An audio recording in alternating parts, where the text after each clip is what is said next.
again, understanding that a lot is still, very initial. As I highlighted, initial indications are that there was minimal damage on the ground.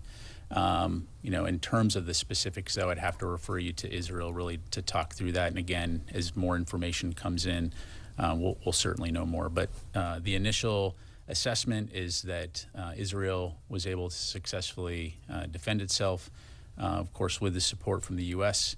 And so, again, we may have more later on that. Helene?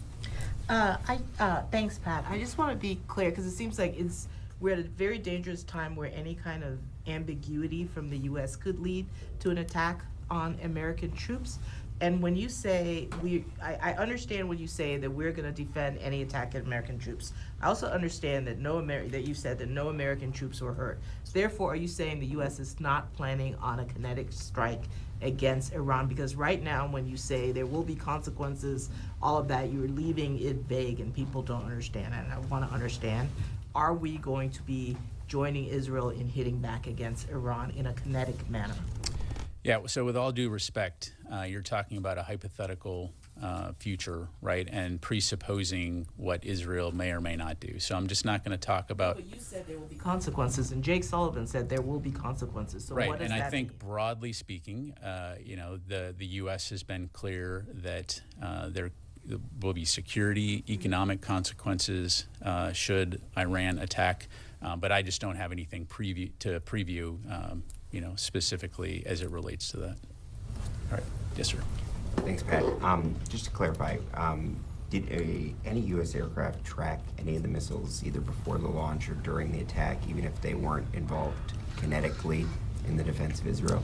So I won't go into specifics, Chris, other than to say, as you well know, we have a wide variety of ISR capabilities throughout the region to monitor and track potential aerial threats, to include aircraft that do that. So I'll just leave it there. Okay. Charlie. Thank you, General. I know you said repeatedly that Iran doesn't telegraph these attacks, yet from early this morning we were told that an attack would be imminent. So we're getting some sort of information from somewhere.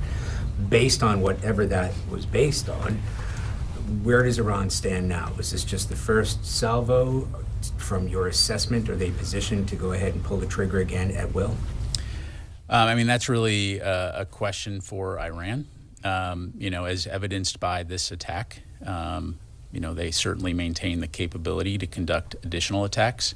As I highlighted at the top, we call on them to halt any further attacks, and we'll continue to assess. We'll also continue to be prepared to respond in the defense of Israel should they opt to do another one. We certainly hope that they do not, but we obviously have to be prepared in that eventuality. I just want to clarify, I think you said earlier this is twice the size and scope from the attack of April 13th?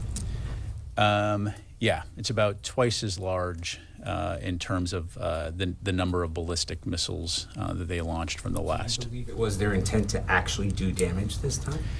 Well, look, you don't launch that many missiles at a target without the intent of hitting something. So absolutely, just like the last time, their intent is to cause destruction.